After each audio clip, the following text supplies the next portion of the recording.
Olá, neste argumento eu vou entrevistar o senador Cristóvão Buarque, do PDT do DF, sobre o tema do momento, que são as manifestações populares que tomaram conta das principais capitais e até mesmo das cidades do interior em nosso país.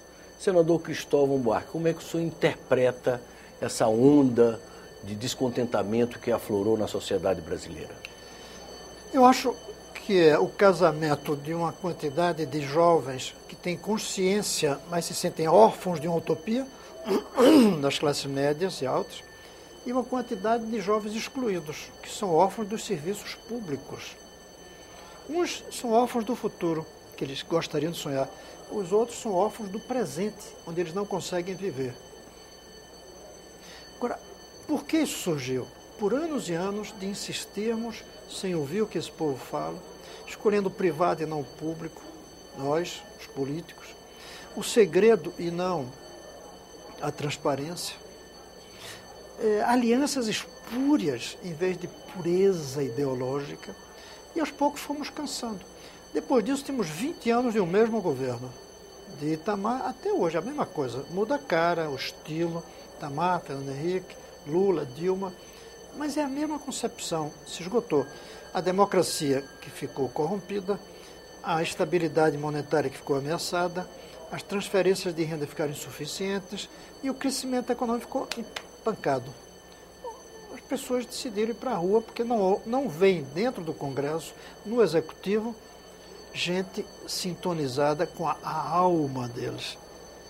Não tem. Como sair desse impasse? Porque um dos slogans mais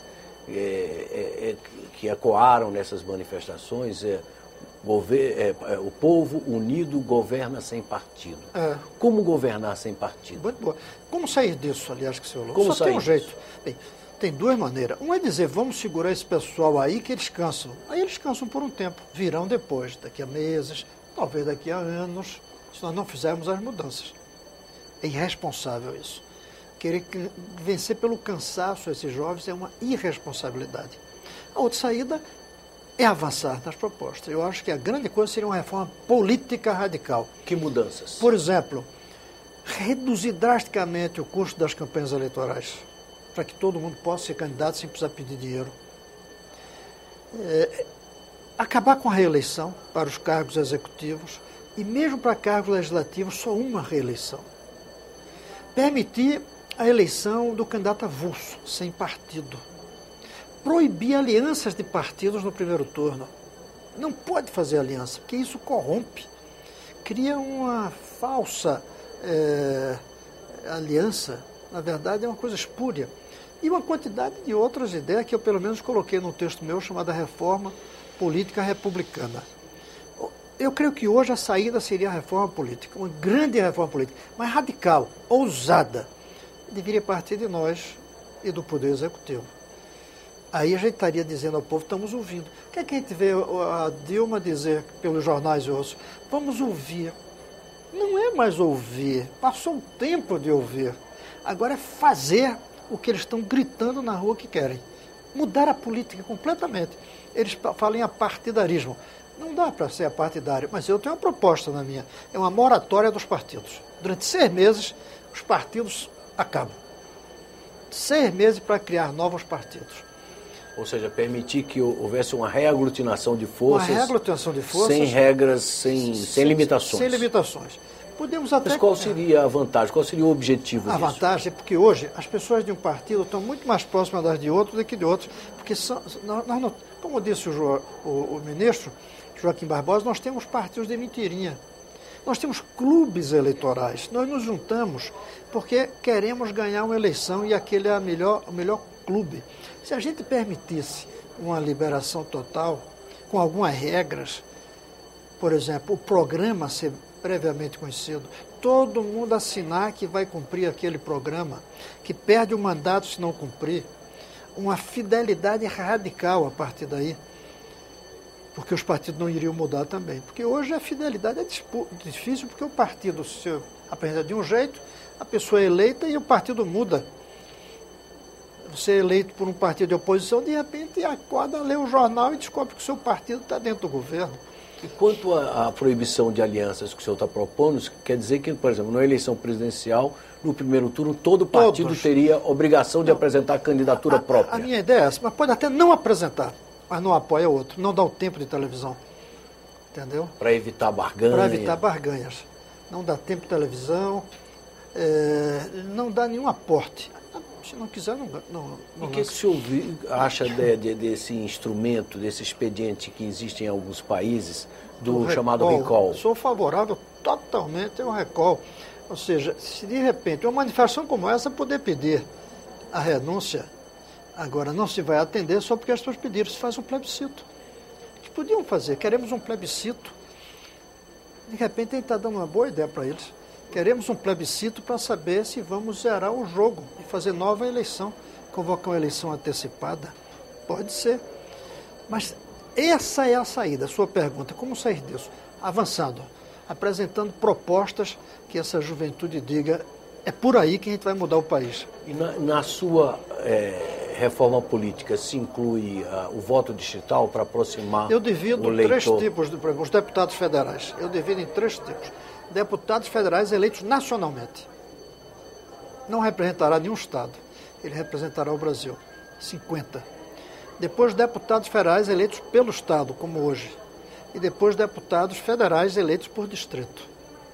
Quando você põe por distrito, você permite que pessoas simples, sem tradição política, se elejam. Porque no distrito é fácil. Você só precisa de sapato para ir de casa em casa.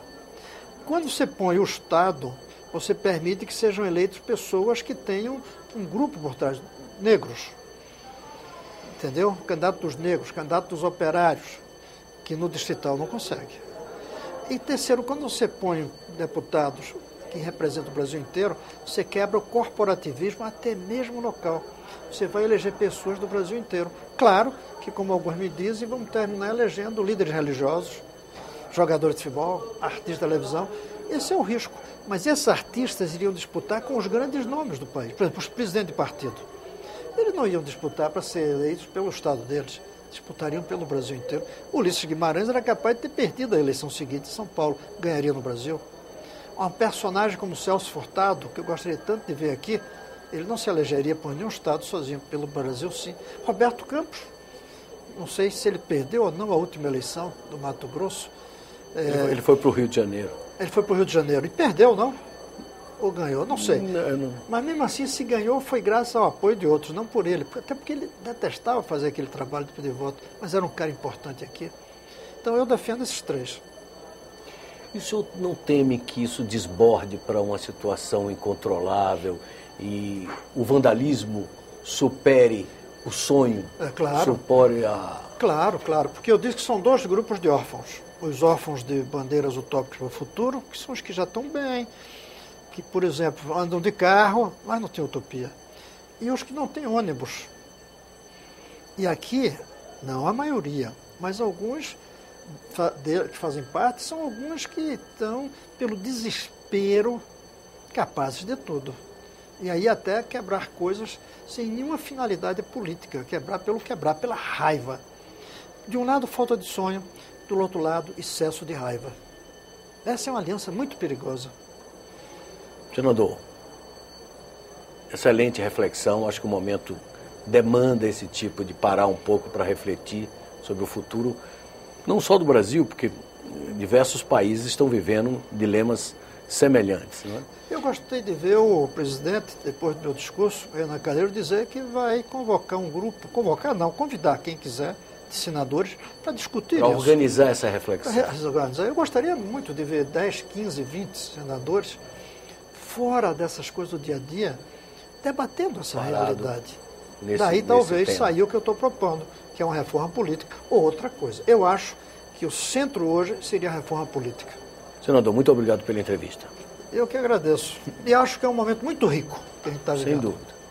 Nós acabamos de ouvir uma entrevista com o senador Cristóvão Buarque, do PDT do DF, sobre esse clamor popular oriundo aí das manifestações que dominam as cidades, as principais cidades do Brasil.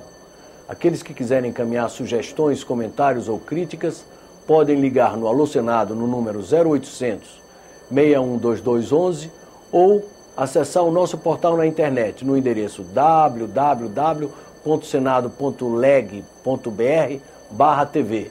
Até um próximo argumento aqui na TV Senado.